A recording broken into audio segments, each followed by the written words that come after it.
All right guys, कैसे हैं आप? उम्मीद है सब बढ़िया होंगे। तो आज हम जो डिस्कस करने जा रहे हैं वो फंक्शंस डिस्कस करने जा रहे हैं, इसलिए आज का वीडियो बहुत ही ख़ास है। आज का वीडियो आप मिस मत कीजिएगा। तो हम बिल्कुल बिगनर लेवल से स्टार्ट करेंगे, धीरे धीरे एडवांस लेवल पे जाएंगे। तो इसलिए ये वीडियो बिगनर लेवल के लिए तो है ही, जो कि एकदम फ्रेशर्स हैं या स्टूडेंट्स हैं उनके लिए भी है, और साथ में जो एक्सपीरियंस्ड हैं उनको भी चीज़ें रिकॉल हो जाएंगी। तो कभी कभी जो है एक्सपीरियंस डेवलपर्स जो होते हैं वो कॉन्सेप्ट्स को भूल जाते हैं या मिस कर जाते हैं प्रोग्रामिंग में, तो वो चीज़ें भी उनकी क्लियर हो जाएंगी। तो हम स्टार्ट करते हैं फिर। फंक्शंस जो होते हैं एक और रेफरेंस टाइप होता है जावा स्क्रिप्ट में। जैसे कि हमने पहले बताया कि एरे, ऑब्जेक्ट्स और फंक्शंस, ये तीन रेफरेंस टाइप्स होते हैं जावा स्क्रिप्ट में। तो हमने ऑब्जेक्ट और एरे तो हमने डिस्कस कर लिया है, लेकिन अब हम जो डिस्कस करने जा रहे हैं फंक्शंस डिस्कस करने जा रहे हैं। तो फंक्शंस किसी भी प्रोग्रामिंग लैंग्वेज में फंक्शंस जो है बहुत ही इम्पॉर्टेंट रोल रखते हैं। वो क्यों रखते हैं तो वो हम अभी देखेंगे। तो जावास्क्रिप्ट में फंक्शंस को हम इस तरीके से डिफाइन करते हैं कि एक फंक्शंस क्या होता है। फंक्शन एक ब्लॉक होता है जिसमें हम कुछ लॉजिक लिखते हैं, और वो लॉजिक जो है स्पेसिफिक टास्क परफॉर्म करता है। फॉर एग्जांपल, एक छोटा सा एग्जांपल ले लेते हैं। जैसे एक हमें टास्क परफॉर्म करना है कि 2 नंबर को ऐड करने का। तो हम ब्लॉक के अंदर एक लॉजिक लिखेंगे जो कि 2 नंबर को ऐड करेगा, और उसको हम कहेंगे वो फंक्शन है। इसी तरीके से और भी चीज़ें हो सकती हैं। जैसे एक रेस्टोरेंट की एप्लीकेशन है, उसमें बहुत सारे स्पेसिफिक टास्क, बहुत सारे फंक्शंस हो सकते हैं। लाइक हमें किसी फंक्शन की डिटेल मालूम करनी है, उसकी डिटेल फैच करनी है। उसकी डिटेल क्या है, फॉर एग्जाम्पल उसका नेम है, उसका लोकेशन क्या है। तो हम एक फंक्शन बनाएंगे get restaurant detail. Get restaurant detail में वो फंक्शन काम क्या करेगा, वो एक स्पेसिफिक टास्क करेगा, वो एक उस रेस्टोरेंट की डिटेल हमको प्रोवाइड कराएगा। ठीक है। तो अब देखते हैं कि जावास्क्रिप्ट में हम फंक्शन को कैसे डिफाइन करते हैं। तो फंक्शन को डिफाइन करने के लिए हम फंक्शन रिजर्व कीवर्ड का हम यूज़ करते हैं। इसके बाद नेम दे देते हैं। फॉर एग्जांपल, हम एक यहाँ फंक्शन बना रहे हैं जो कि 2 वैल्यू को मल्टीप्लाई करेगा। तो एक मल्टीप्लाई, ये नेम दे दिया फंक्शन का। इसके बाद हम पैरेंथेसिस दे देते हैं। इसके बाद curly brace start and curly brace end. इन करली ब्रेस के बीच में हम जो है मेन लॉजिक लिखते हैं, जो लॉजिक होता है हमारा। तो मल्टीप्लाई में फॉर एग्जांपल हम एक लेट रिजल्ट, एक वेरिएबल ले लेते हैं, और इसमें हम 4 मल्टीप्लाई बाई 3 फॉर एग्जांपल ये ले लिया। अब इसको हम लॉग कराते हैं कंसोल में, यहाँ पे कंसोल डॉट लॉग, और ये रिजल्ट है ये प्रिंट करा देगा, क्योंकि इसका रिजल्ट 4 इंटू 3 12 होगा। 12 रिजल्ट में जाके सेव हो गया, ये रिजल्ट कंसोल डॉट लॉग का। अब ये मल्टीप्लाई फंक्शन को कॉल करने के लिए हम इसको कॉल हम कैसे करते हैं, तो हम सिंपल जो है ये मल्टीप्लाई, इसका नेम हम दे देते हैं यहाँ पर।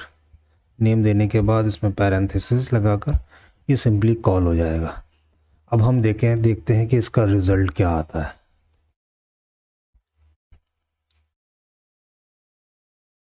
तो इसका रिज़ल्ट 12 आया। हमने इसको कॉल किया, और ये जो करली ब्रेसेस के अंदर है, इसमें हम बीच में लॉजिक लिखते हैं जो बिजनेस लॉजिक होता है, और जो कि स्पेसिफिक टास्क परफॉर्म करता है वो लॉजिक। ठीक है। तो यहाँ पे जो है 2 नंबर को मल्टीप्लाई कर रहा है। अब इसमें एक चीज़ और होती है, इसमें कुछ पैरामीटर्स भी हम ऐड कर सकते हैं। फॉर एग्जांपल, यहाँ पर कुछ पैरामीटर्स हैं, 2 नंबर्स को हम अप्लाई कर रहे हैं। For example, first number is the A, second is B. तो 2 को हम मल्टीप्लाई कर रहे हैं, तो यहाँ पर ए एंड बी कर देंगे, और यहाँ पर हम आर्गूमेंट्स कुछ पास कर देते हैं, लाइक 5 एंड 4, तो ये डायनेमिक हो जाएगा। 5 एंड 4 हम करेंगे तो देखते हैं इसका आउटपुट क्या आता है। इसका आउटपुट 20 आना चाहिए, तो 20 आउटपुट आ गया इसका। तो हम यहाँ से आर्गूमेंट्स पास कर रहे हैं, इसको आर्गूमेंट कहते हैं जो हम पास करते हैं, और ये पैरामीटर्स होते हैं, फंक्शन में होते हैं। अब हम इसके अलावा हम इसको जो है मल्टीपल प्लेसेस पे कर रख सकते हैं। For example 5 multiple function calls कर सकते हैं, तो यहाँ पर 20 एंड 25 देगा। इस तरीके से हम कर सकते हैं, तो एक हटा सकते हैं इसको। अब इसमें एक चीज़ और होती है कि फंक्शन जो है वो कुछ रिटर्न करता है। वो रिटर्न कुछ भी कर सकता है, मतलब कोई भी डेटा टाइप रिटर्न कर सकता है। वो स्ट्रिंग भी रिटर्न कर सकता है, नंबर भी रिटर्न कर सकता है, बुलियन भी रिटर्न कर सकता है, और वो और भी ऑब्जेक्ट भी रिटर्न कर सकता है, एरे भी रिटर्न कर सकता है। और जावा स्क्रिप्ट में फंक्शन भी एक फंक्शन रिटर्न कर सकता है। तो जावा स्क्रिप्ट में फंक्शन और लैंग्वेज से फंक्शन से काफ़ी डिफरेंट होते हैं कि ये फंक्शन रिटर्न भी कर सकता है। ठीक है, इसको हम बाद में पढ़ेंगे, अभी इतना डिटेल में जाने की ज़रूरत नहीं है।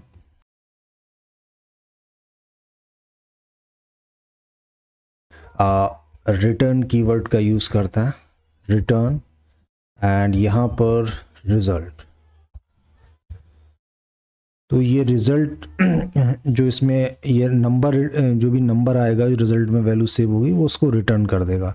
और यहाँ पे जो भी वैल्यू रिटर्न होगी वहाँ पे हम यहाँ पे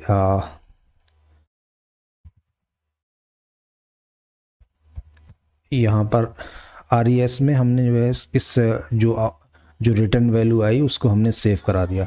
अब यहाँ पर हम कंसोल डॉट लॉग और यहाँ पर हम जो है RES कराएंगे। ठीक है, और यहाँ पर इसको देखिए, तो ये हमारा जो आउटपुट दे दिया 20 दे दिया। तो ये रिटर्न कीवर्ड हम यूज़ करते हैं। रिटर्न में हम कुछ भी ऑब्जेक्ट भी, एरे भी, कोई भी डेटा टाइप का वेरिएबल्स है वो हम रिटर्न कर सकते हैं यहाँ पे। ठीक है, तो इस तरीके से ये रिटर्न करेगा। इसने रिटर्न करने के बाद जो भी वैल्यू आई 20 वैल्यू आई, 20 वैल्यू RES वेरिएबल में सेव कर दी, उस RES वेरिएबल को हमने लॉक करा लिया। ठीक है, तो ये जो पहला वे होता है, तो जावा स्क्रिप्ट में बहुत सारे वेज होते हैं फंक्शन को डिफ़ाइन करने के। तो ये तो एक वे होता है जिससे हम फंक्शन डिफ़ाइन करते हैं, इसको कहते हैं फंक्शन डिक्लेरेशन। यहाँ लिख देते हैं फंक्शन डिक्लेरेशन हो गया ये। और दूसरा जो वे होता है उसको कहते हैं फंक्शन एक्सप्रेशन। एक दूसरा वे हमें फंक्शन एक्सप्रेशन। फंक्शन एक्सप्रेशन में क्या होता है कि हम एक वेरिएबल डिफाइन करते हैं। फॉर एग्जांपल हम एक फंक्शन यहाँ पे हम डिफाइन कर रहे हैं एक्सप्रेशन में, जो कि दो वैल्यूओं को ऐड करेगा। बहुत ही सिंपल फंक्शन से हम लेते हैं। तो यहाँ पर एक वेरिएबल लेट ऐड, ये एक वेरिएबल है। इसके बाद जैसे वेरिएबल में वैल्यू असाइन करते हैं उस तरीके से हम जो है ये असाइनमेंट ऑपरेटर यहाँ पे ले लिया। इसके बाद यहाँ पर फंक्शन जो कीवर्ड होता है वो दे देते हैं, और फंक्शन का नाम नहीं देते हैं। तो ये ऐड जो है वो फंक्शन के नाम की तरह ही वर्क करता है। हम देखते हैं कैसे वर्क कर देगा। नाम नहीं लेते हैं, सीधे हम पैरेंथेसिस दे देते हैं, और यहाँ पर करली ब्रेसेस से स्टार्ट करते हैं और करली ब्रेसेस से एंड कर देते हैं, जैसे हम फंक्शन डिक्लेरेशन में कर रहे थे। ठीक है, तो यहाँ पर हम जो पैरामीटर्स हैं वो भी पास कर देते हैं। तो ये दो नंबर को ऐड कर रहा है, तो दो पैरामीटर्स हम यहाँ पे दे देते हैं A एंड B। ठीक है, ये रिटर्न भी कर सकता है। तो रिटर्न करने के लिए रिटर्न कीवर्ड यूज़ करेंगे, और रिटर्न करने के लिए A प्लस B ये रिटर्न कर रहा है। तो जो भी आउटपुट होगा वो ये रिटर्न कर देगा। इसको इस तरीके से भी एक वेरिएबल में लेके कर सकते हैं, लेकिन ये और एक शॉर्ट वे होता है कि आप वेरिएबल में वैल्यू ना लेके डायरेक्ट आप रिटर्न करा दीजिए। तो ये बेटर वे होता है रिटर्न कराने का। ठीक है, अब इसको हम कॉल करते हैं, यहाँ पे देखते हैं इसको हम कॉल कैसे करेंगे। इसको हमने कॉल किया, अभी आप देखते रहिए, आगे कुछ कॉन्सेप्ट्स हम डिस्कस करने वाले हैं, तो आप बने रहिएगा। और सब्सक्राइब नहीं किया तो सब्सक्राइब भी कर दीजिए। ठीक है, तो यहाँ पर हम ऐड कर रहे हैं दो वैल्यूज़ को, tan और यहाँ पर लेट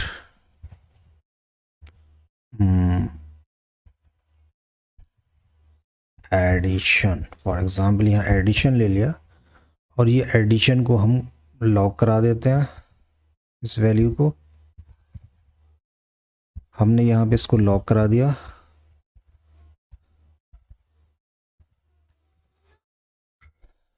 अब इसको देखते हैं कि इनका आउटपुट क्या आता है। तो इसका 20 आना चाहिए, इसका भी 20 आना चाहिए, तो यहाँ पे 10 + 20 कर देते हैं, इसका 30 आएगा और इसका 20 आएगा। तो इसको यहाँ से क्लियर करते हैं और इसको रन कर देते हैं। देखिए इसका आउटपुट 20 आया, इसका आउटपुट 30 आया, जो कि एक्सपेक्टेड था।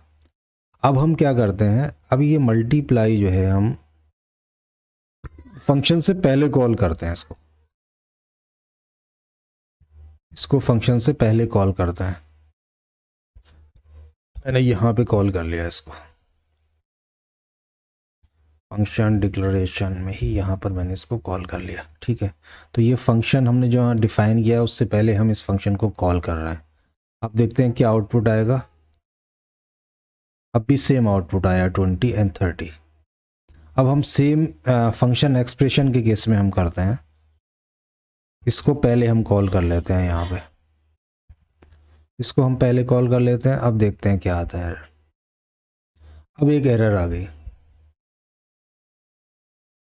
ऊपर वाला तो इसने प्रिंट करा दिया जो कि 20 आउटपुट दे दिया, लेकिन नीचे के लिए एक एरर आई, can not access add before initialization. ये एरर क्यों आई, हम इस पर डिस्कस करते हैं। पहले इससे डिस्कस करने के पहले कुछ चीज़ें हम समझते हैं, ये एरर क्यों दे रहा है। यहाँ भी फंक्शन है, यहाँ भी फंक्शन है, दोनों जगह फंक्शन है। हमने यहाँ भी फंक्शन को पहले कॉल किया है, यहाँ भी पहले कॉल किया है, कि दोनों में डिफरेंस क्यों आया। सेकंड वाला जो फंक्शन एक्सप्रेशन है वो एरर हमें क्यों दे रहा है। तो जावास्क्रिप्ट में जावास्क्रिप्ट इंजन जो होता है वो कोड एग्जीक्यूशन से पहले कुछ चीज़ें करता है। क्या करता है, फाइल्स में जितने भी वेरिएबल्स और फंक्शन होते हैं उनको मेमोरी में एलोकेट कर देता है, मेमोरी में एक लोकेशन दे देता है। जो वेरिएबल्स होते हैं उनको अनडिफाइंड उनकी वैल्यू दे देता है, और जो फंक्शंस होते हैं उनको होल बॉडी, पूरी बॉडी जो है वो मेमोरी में सेव कर देता है।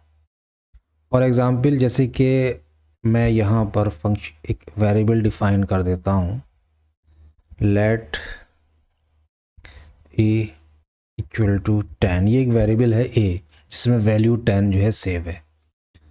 तो जावास्क्रिप्ट इंजन क्या करेगा, जावास्क्रिप्ट इंजन ये पूरा कोड, ये यहाँ से यहाँ तक जो पूरा कोड है, इसके एग्जीक्यूट होने से पहले इसमें देखेगा कौन कौन से वेरिएबल्स और फंक्शन हैं। अब इसमें जैसे कि ए वेरिएबल्स है, ये सारे जो वेरिएबल्स हैं, इन वेरिएबल्स को RES वेरिएबल्स है और भी तो इन सारे वेरिएबल्स को वो मेमोरी में एलोकेशन कर देगा अनडिफाइंड के साथ। यहाँ ए को वो अनडिफाइंड के साथ कर देगा, ये before execution. Code first line भी उसने एग्जीक्यूट नहीं की है, उससे पहले ही ये सारी चीज़ें जावास्क्रिप्ट इंजन कर देता है। इसको मेमोरी एलोकेट कर देगा और फंक्शन की होल बॉडी जो है फंक्शन की वो मेमोरी में सेव कर देगा। अब यहाँ ए को अनडिफाइंड से उसने एलोकेट किया। अब जैसे ही ये पहली लाइन एग्जीक्यूट हुई तो जो अनडिफाइंड वैल्यू है वो 10 के साथ रिप्लेस हो जाएगी। ठीक है, अब वो ये नहीं देखता क्या वैल्यू है, जावास्क्रिप्ट इंजन जितने भी वेरिएबल्स हैं उनको अनडिफाइंड वैल्यू के साथ मेमोरी में एग्जीक्यूशन से पहले सेव कर देता है, और फंक्शंस को पूरी जो बॉडी होती है वो पूरी बॉडी जो है फंक्शन को सेव कर देता है। अब यहाँ पर जब ये कोड एग्जीक्यूट हुआ तो जब मल्टीप्लाई उसने मेमोरी में देखा, उसको मेमोरी में मल्टीप्लाई फंक्शन मिल गया था, क्योंकि जावास्क्रिप्ट क्या करता है, कोड एग्जीक्यूशन से पहले जो फंक्शन है वो मेमोरी में सेव कर देता है। तो ये फंक्शन ऑलरेडी मेमोरी में सेव था, तो उसको मिल गया और उसने रिजल्ट दे दिया, ये रिजल्ट 20 आउटपुट आ गया। फंक्शन एक्सप्रेशन के केस में यहाँ पर लेट ऐड है, तो जावास्क्रिप्ट इंजन समझा, उसने समझा इसमें कोई फंक्शन असाइन नहीं है, वो वैल्यू को नहीं देखता है, वो उसने इसको वेरिएबल कंसीडर किया और इसकी वैल्यू एग्जीक्यूशन से पहले उसने मेमोरी में अनडिफाइंड सेव कर दी। ठीक है, अनडिफाइंड सेव कर दी। तो ये फंक्शन एग्जीक्यूशन से पहले मेमोरी में था ही नहीं। जब एग्जीक्यूशन बाद में, जब एग्जीक्यूशन यहाँ तक हो जाएगा, जब ऐड की जो वैल्यू अनडिफाइंड मेमोरी में थी उसको रिप्लेस करके वो फंक्शन ए बी कर देगा। ठीक है, ये पूरा फंक्शन जो है इसका रेफरेंस उसमें सेव कर देगा। फंक्शन को कहीं, ये रेफरेंस टाइप जैसे आपने पढ़ा होगा कि फंक्शंस कहीं और सेव होते हैं, उसका रेफरेंस ऐड वेरिएबल में सेव होगा। लेकिन एग्जीक्यूशन से पहले जो ऐड वेरिएबल है इसमें अनडिफाइंड वैल्यू सेव थी, क्योंकि जावास्क्रिप्ट इंजन इसको एक वेरिएबल कंसीडर कर रहा था, एक फंक्शन कंसीडर नहीं कर रहा था। लेकिन जब यहाँ पर ये लाइन जब जावास्क्रिप्ट ने एग्जीक्यूट की तो उसको ये ऐड फंक्शन मेमोरी में नहीं मिला, यहाँ मल्टीप्लाई में मिल गया था, क्योंकि जावास्क्रिप्ट ने इसको फंक्शन कंसीडर किया था और इसको एक वेरिएबल कंसीडर किया था, इसमें कुछ वैल्यू पड़ी हुई है।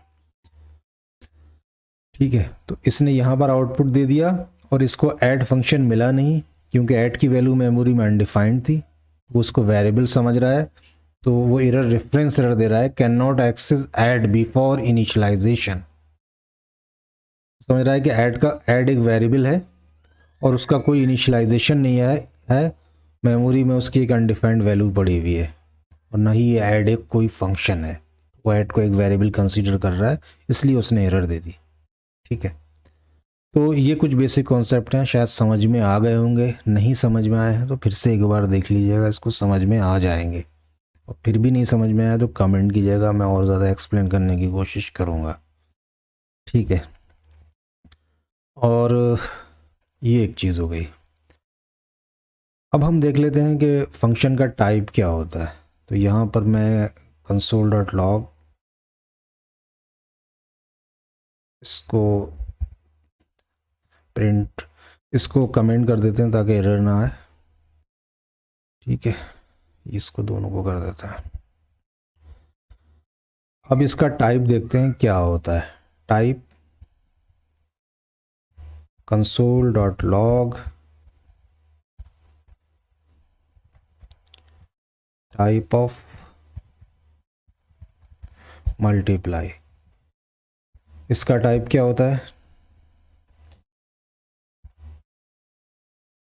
इसका टाइप फंक्शन ही आता है। ठीक है, फंक्शन ही इसका टाइप है। ओके,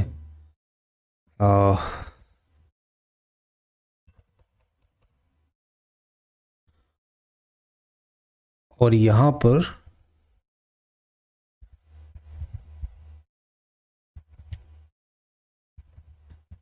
इसका टाइप देखते हैं क्या होता है। इसका टाइप भी फंक्शन है, क्योंकि जब यहाँ तक जब कोड एग्जीक्यूट हो गया तब इसमें फंक्शन का रेफरेंस असाइन हो रखा था, अनडिफाइंड वैल्यू नहीं थी, तो जावास्क्रिप्ट ने इसको फंक्शन ही कंसीडर किया। लास्ट वीडियो में आपने देखा था कि एरे का जो टाइप है वो ऑब्जेक्ट आया था, लेकिन यहाँ पर जो फंक्शन का टाइप है वो फंक्शन आता है, ऑब्जेक्ट नहीं आता है। लेकिन एक बहुत चौंकाने वाली चीज़ अभी डिस्कस करने जा रहे हैं, वो ये है कि फंक्शन टाइप तो इसने फंक्शन दे दिया, लेकिन फंक्शन ऑब्जेक्ट्स होते हैं जावास्क्रिप्ट में। टेक्निकली फंक्शंस भी ऑब्जेक्ट्स होते हैं। वो कैसे होते हैं वो हम डिस्कस करेंगे, अभी हम दिखाएंगे, प्रैक्टिकल दिखाएंगे आपको।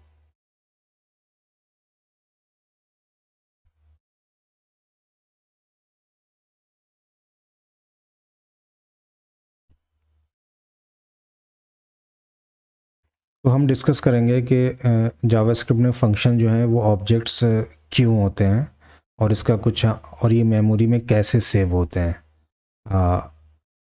तो उससे पहले हम कुछ ऑब्जेक्ट्स से रिलेटेड डिस्कशन कर लेते हैं। लास्ट वीडियो हमने ऑब्जेक्ट्स का डिस्कशन किया था कि ऑब्जेक्ट्स एक लिस्ट ऑफ द प्रॉपर्टीज़ होती है और हर प्रॉपर्टी की वैल्यू के फॉर्म में होती है।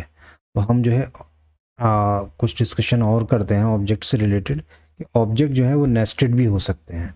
फॉर एग्जांपल यहाँ पर एक हमने ऑब्जेक्ट लिया लेट एम्प्लॉय, ये एक ऑब्जेक्ट है और इस ऑब्जेक्ट में मैंने एक वैल्यू आईडी डाल दी, आईडी 1 फॉर एग्जांपल, और यहाँ पर नेम डाल दिया XYZ, और यहाँ पर मैंने एक प्रॉपर्टी ले ली कंट्री। अब यहाँ पर हमने नंबर वैल्यू डिफाइन की है आईडी के केस में, नेम के केस में हमने स्ट्रिंग डिफाइन किया है, कंट्री के केस में हम ऑब्जेक्ट भी डिफाइन कर सकते हैं। तो यहाँ पर भी एक ऑब्जेक्ट हो सकता है, तो जो कंट्री का नेम भी होगा, जिसमें कंट्री का नेम हम कुछ भी ABC फॉर एग्जांपल रख लो अभी के लिए, और यहाँ पर कंट्री का कोड भी हो सकता है। ठीक है, तो इस तरीके से हम ऑब्जेक्ट को नेस्टेड भी कर सकते हैं कि ऑब्जेक्ट के अंदर जो ऑब्जेक्ट की की होती है और उसकी जो वैल्यू है वो हम फिर ऑब्जेक्ट दे सकते हैं। फिर यहाँ पर भी फिर हम एक और ऑब्जेक्ट दे सकते थे जो की वैल्यू पेयर में। तो इस तरीके से हम नेस्टेड ऑब्जेक्ट भी जावास्क्रिप्ट में डिफाइन कर सकते हैं। ठीक है, तो इसकी वैल्यू को हम कैसे एक्सेस करेंगे? इसकी वैल्यू को हम एक्सेस करेंगे एम्प्लॉय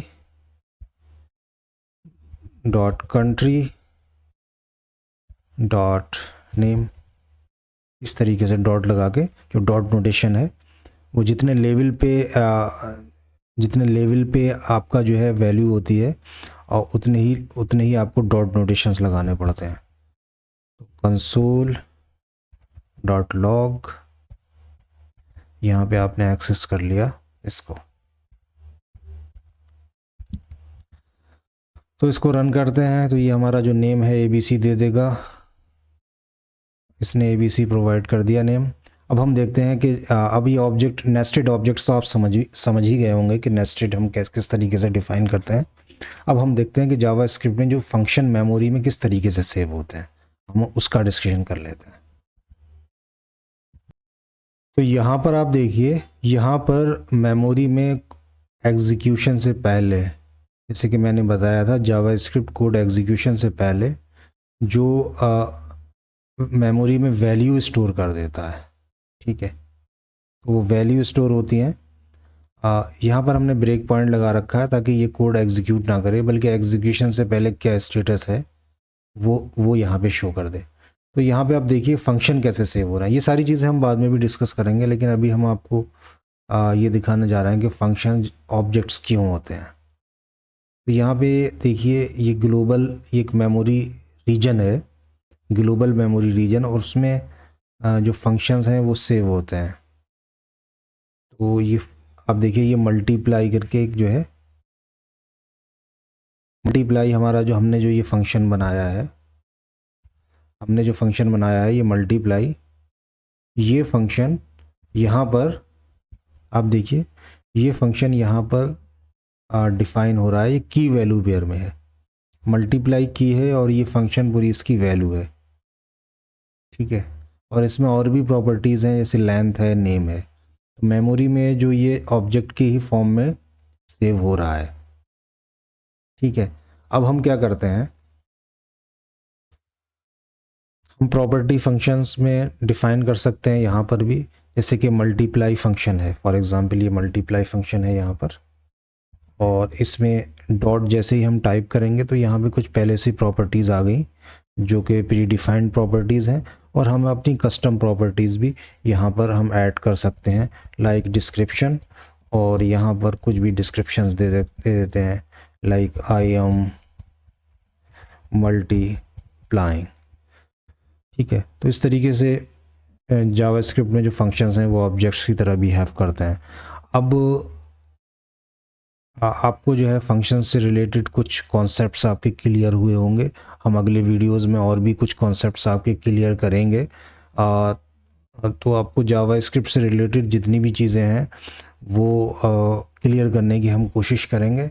बस आपने अगर आपने सब्सक्राइब नहीं किया है तो सब्सक्राइब कर दीजिए, और अगर सब्सक्राइब कर दिया है तो लाइक कर दीजिए, शेयर कीजिए और कमेंट करना मत भूलिएगा। मिलते हैं अगले वीडियो में।